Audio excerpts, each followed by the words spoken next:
The acrid tang of cigarette smoke clings to the air of my cramped Warsaw apartment, a bitter reminder of a childhood I can barely summon from the depths of memory. At 30, my life has dwindled to the monotony of a beige government office at Zeus, where fluorescent lights hum a relentless dirge over stacks of forms detailing the shattered lives of others. Each morning, I drown in paperwork, the walls of my institutional beige prison closing in, suffocating the dreams I once held. The scent of regret, sharp and unrelenting, mirrors the final years of my father, Jerry Muir, when I ceased returning his calls, leaving him to wither in solitude. That Wednesday, a call from Sam shattered the gray haze. "Alex, you sound dead." Her rough voice crackled through the phone, pulling me from the abyss. "Meet us at Stim Muin tomorrow night. Jordan's got something real this time." The Old Mill Tavern, with its dark wood and dim lighting, beckoned with memories of youth and fearless adventure. Against my better judgment, I agreed, drawn by a voice that stirred echoes of a bolder self. The next evening, I pushed through the tavern's heavy door, enveloped by the warm embrace of beer and tobacco. Sam sat at our usual table, her short, dark hair glinting under amber light, grease-stained jeans a testament to her life fixing cars. Her eyes, hardened by the loss of her brother Tonk in a motorcycle crash 2 years prior, met mine with a flicker of recognition. Across from her, Jordan hunched over expensive camera gear, his eyes alight with manic enthusiasm. At 31, he chased dreams that eluded him, his last documentary on abandoned factories rejected by every streaming platform, leaving him desperate for redemption. "Look what crawled out," Sam grinned, though a tremor betrayed her voice. She'd been drinking longer than usual. "I was betting you'd chicken out." Jordan's face lit up. "Perfect timing, Alex. I was just explaining Eldridge to Sam." An ancient waitress shuffled over, her silver hair and lined face speaking of decades serving dreamers and broken men. Her movements were deliberate, as if burdened by invisible weight. After ordering a beer, Jordan leaned forward conspiratorially. "It's an abandoned town, 2 hours south. A ghost town since 1973. Sam raised an eyebrow, her fingers nervously tracing her glass. "And we care because?" Jordan pulled out research notes. "Factory fire. Textile mill burned down March 15, 1973, trapping dozens during the early shift. The whole town emptied out after that." The waitress, lingering nearby, approached with careful steps, her demeanor shifting to fear. "Eldridge," she whispered, voice dropping. "Where did you hear that name?" Jordan straightened. "I research abandoned places for photography, urban exploration." Her weathered hands twisted her apron. "My grandfather Staniswies worked the mines near there before the fire. He told terrible stories. Said the town was cursed, that the dead don't rest easy in Eldridge. He warned, don't linger after dark. Nothing good comes from staying where so many died screaming." Her words hung heavy in the tobacco-stained air as she shuffled away, leaving us stunned. "Christ," Sam muttered, downing her beer. "Cheerful old bat." Jordan's eyes gleamed. "Local legends, supernatural angle. This is exactly what my portfolio needs. Something real, something untouched." I thought of Jeremir's tales of old Poland, his belief in the inexplicable, the guilt of abandoning him pressing like a stone against my chest. Perhaps I owed it to his memory to chase something beyond my gray walls. "When do we go?" I asked. "Now," Jordan said, standing abruptly. "It's only 8:30. We can be there by 11. Sam's face paled. "Tonight? In the dark? After what she said?" Jordan pressed, desperation creeping in. "My portfolio review is next week. This could be my breakthrough." His words cut deep. We'd become ordinary. Sam fixing cars, me drowning in paperwork, Jordan chasing fading dreams. The adventure called to the parts of us we'd nearly forgotten. Sam looked at me, hunger in her eyes. "I'll drive," she said. "My truck can handle rural roads better than Jordan's tin can." The November air bit sharp as we loaded Jordan's gear into Sam's battered pickup. City lights blurred past, concrete yielding to countryside shrouded in fog that clung like wet silk to the windshield. "Tell us about the fire," I said as rural roads wound deeper into emptiness. Jordan consulted his notes by phone light. 37 confirmed dead, but some records suggest more. Faulty wiring started around 6 a.m. By the time help arrived from Chronicle, the main building was an inferno, workers trapped on upper floors. The fog thickened, Sam's knuckles whitening on the steering wheel. "Like Tom's accident," she whispered. "Trapped, screaming, no way out." Through the windshield, ghostly shapes of bare trees reached like skeletal fingers. We hadn't seen another car for 20 minutes. "GPS says turn left ahead," Jordan announced, voice tight with excitement and fear. The road appeared suddenly, a dirt track flanked by rusted posts that might once have held welcome signs. Sam turned, headlights sweeping across crumbling stone markers covered in moss and decay. "Welcome to Eldridge," she breathed. The town materialized gradually from the mist, crumbling facades gaping like empty eye sockets, rusted street lamps flickering like dying stars. Buildings leaned against each other for support, windows dark and broken. Everything felt wrong, as if the air held memories of screaming. "Jesus," Sam whispered, pulling to a stop near what looked like a main street. The silence was absolute, save the truck's engine ticking as it cooled. Fog coiled around abandoned storefronts like serpents, the smell of mildew and something burned creeping through the vents. "There," Jordan pointed to a low building with faded lettering. "The diner, perfect starting point." We climbed out reluctantly, footsteps unnaturally loud on broken pavement. The diner's door hung askew on rusted hinges, Jordan pushing it open with a creak like breaking bones. Inside, flashlight beams revealed a scene frozen in time. Booth seats split and leaking stuffing, a counter covered in dust thick as velvet, cobwebs draped like funeral shrouds. The air tasted of grease gone rancid decades ago. "Look at this," Sam called from a booth, voice strange and hollow. I joined her, directing my light at a plastic-covered menu. The date printed at the bottom chilled my blood. Updated January 2025. "That's impossible," I whispered. "This place has been abandoned since the 70s. Jordan snapped photos frantically. "Maybe someone's been maintaining it, urban explorers, local historians." A sound cut him off, faint whispers drifting from the kitchen's darkened doorway. Not words, but the cadence of urgent pleading. We froze, barely breathing. The whispers continued for several heartbeats, then faded to a silence more oppressive than before. "Wind," Sam said, but her voice shook. I felt eyes on the back of my neck, that primitive sensation of being watched by something unseen. Turning slowly, I caught a glimpse of movement in the diner's front window.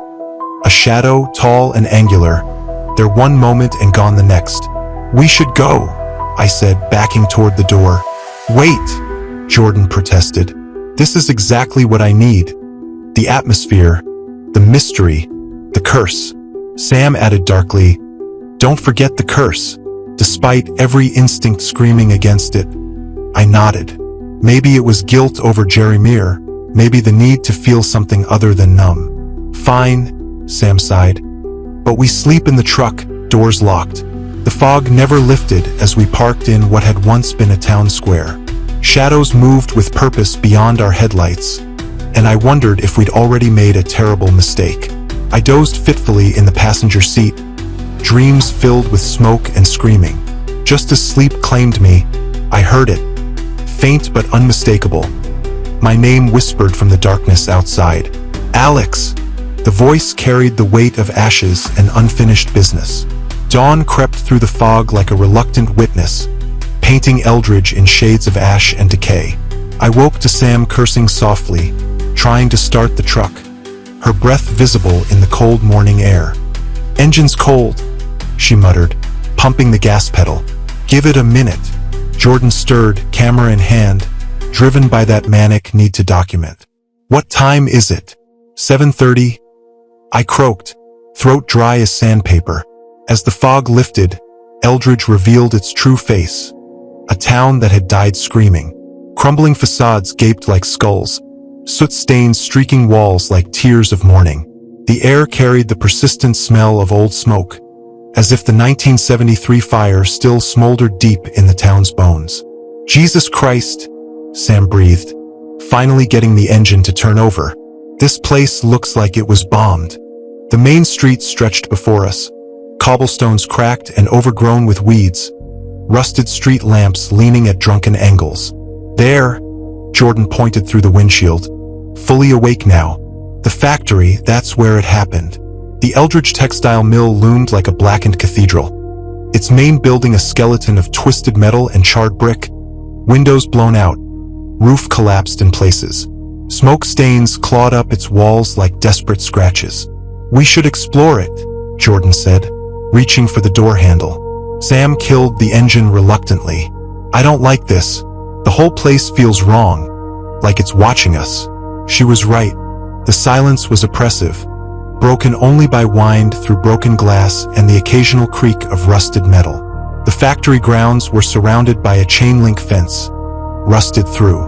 We squeezed through a gap, feet crunching on gravel mixed with ash and debris. Up close, the devastation was horrific. Twisted machinery jutting from rubble like prehistoric bones, scorch marks painting abstract murals of destruction. "Careful," I warned as we approached the main entrance. Floor might not be stable. The doorway yawned before us, its frame warped by heat that had melted steel and boiled stone. Inside, flashlight beams revealed a hellscape frozen in time. Charred timbers hung like broken ribs, pools of melted metal hardened into bizarre sculptures. "Look at this," Jordan whispered, kneeling beside a tattered notebook half buried under debris near the foreman's office. The pages were water-stained and brittle, the cover bearing a name in faded ink. Yennik Kowalski, Urban Explorer 2023. "Someone else was here," Sam said, crouching beside him. "Recently, I thought of the waitress's grandfather, Stanis Kowalski, and wondered if this was a relative drawn by the same dark curiosity." Jordan flipped through the pages, reading aloud in a tense voice. Day 1. Arrived in Eldridge around noon. Town completely abandoned, but something feels off. Found evidence of recent visitors. Local legends mention a worker named Maria Zelaleski who died in the fire, now said to haunt the ruins. My skin prickled at the name, Maria Zelaleski. It had weight, the kind that comes from tragedy and unfinished business. Jordan continued. Day 2. Explored the factory. Found something incredible. A locket in the ash near where Maria's workstation would have been. Tarnished silver with her initials. But there's a rule about it. Carved into the office wall. Don't touch the locket. I should have listened. But Jordan was already moving deeper, following his flashlight toward a partially collapsed section. There, near what remained of an office wall, we found Yannick's carving. Crude but deep, scratched with desperate urgency. Don't touch the locket. MZ burns those who disturb her rest. MZ, I murmured. Maria Zelaleski. The whispers started then, faint but growing stronger. Not the wind, but actual voices, dozens speaking in Polish, overlapping in a chorus of desperate pleading. The sound seemed to come from the walls, as if the building had absorbed the screams of the dying. Do you hear that? Sam's voice cracked. Jordan wasn't listening. He was digging through ash and debris with manic intensity. Camera forgotten. It has to be here somewhere, the locket. Think of the shots I could get.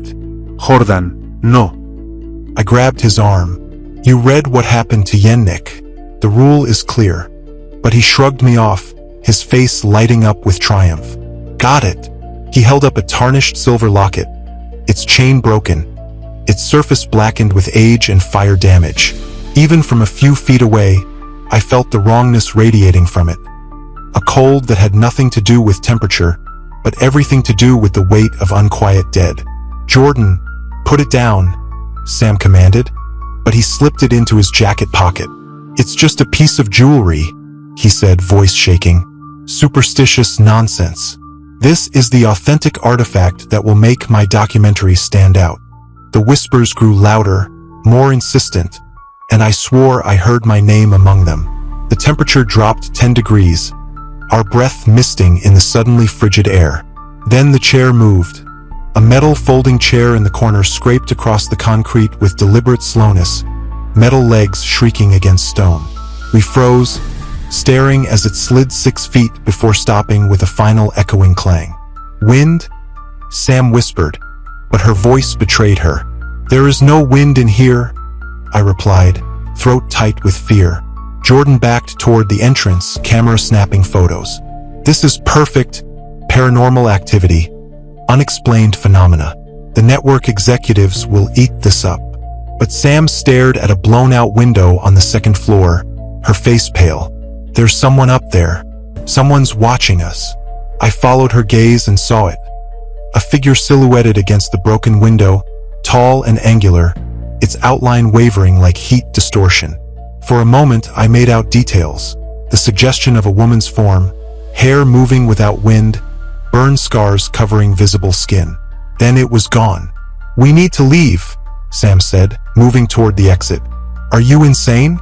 This is exactly what I came for," Jordan protested. "The hell you're not," Sam snapped, her voice laced with genuine terror. "That thing upstairs, it wasn't human.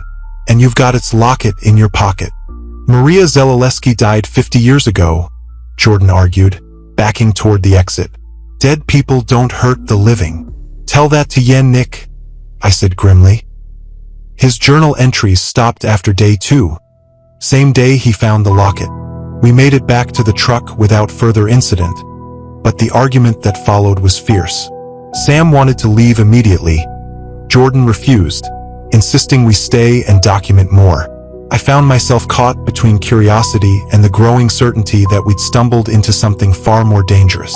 "I won't let you throw away the biggest story of our lives because you're scared of some old legends," Jordan said, clutching his camera gear. "I'm not scared of legends," Sam shot back. "I'm scared of that thing I saw in the window. The thing that's been watching us since we arrived." As if in response, the truck's engine died. Sam turned the key, pumped the gas, tried every trick she knew, but it wouldn't catch. "Great," she muttered.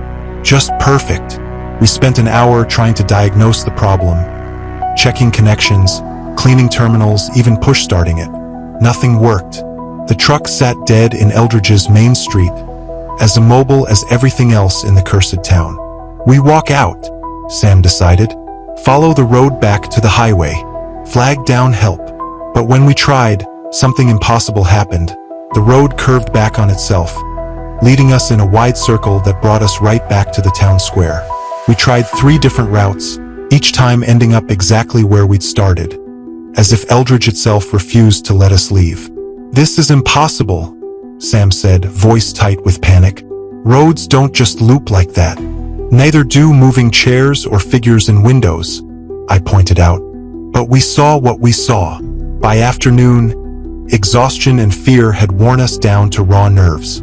Jordan sat in the truck's bed, obsessively checking his photos, while Sam chain-smoked and paced. I thought about Jeremiah, about the stories he'd told of old Poland where the dead sometimes refused to stay buried. "I abandoned him," I said quietly, more to myself. "Just like we're trapped here, he was trapped, waiting for a son who never came." "Alex," Sam said gently, "what happened to your father wasn't your fault, wasn't it?" I looked at her, seeing my guilt reflected in her eyes, the guilt she carried over Tom's accident. As the sun began to set, painting Eldridge in shades of blood and shadow, I noticed something on Jordan's hand. A burn-like scar, dark and angry, shaped like a chain link. "Jordan," I said carefully, "your hand." He looked down, quickly pulling his sleeve down. "It's nothing. Must have scraped it on some metal at the factory." But it wasn't a scrape, and we all knew it. The mark was too precise, too deliberate, and it hadn't been there that morning.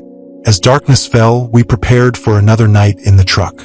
The whispers started again, closer, more insistent, my name among them. The temperature dropped 20 degrees, our breath misting in the cabin.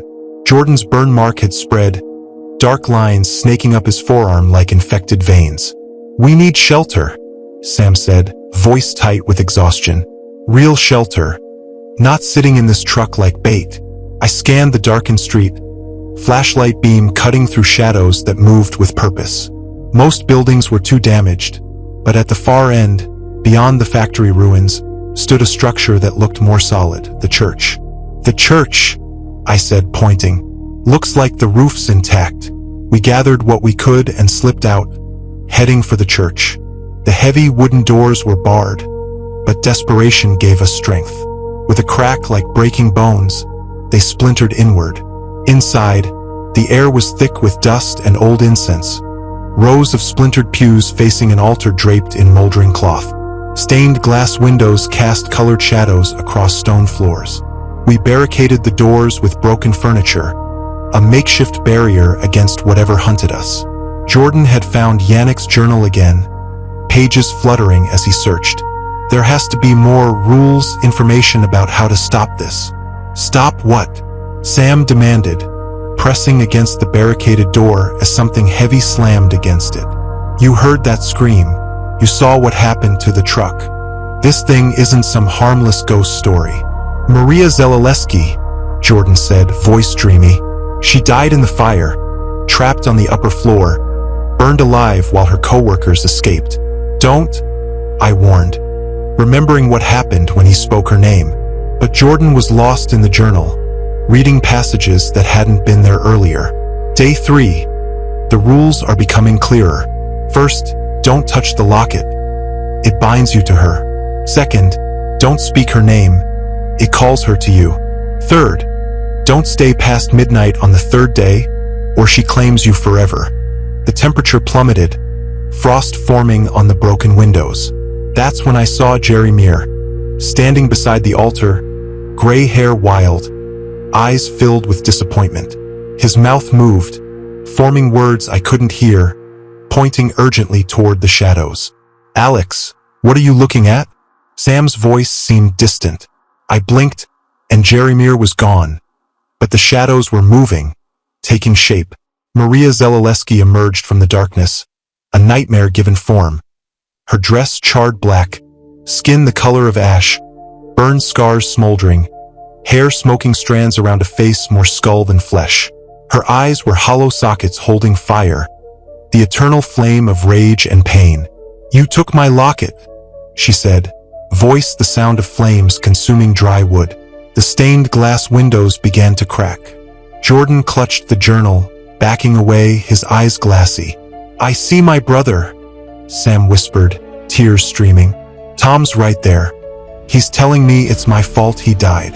I saw Jerry Muir again, pointing at the locket, his voice clear.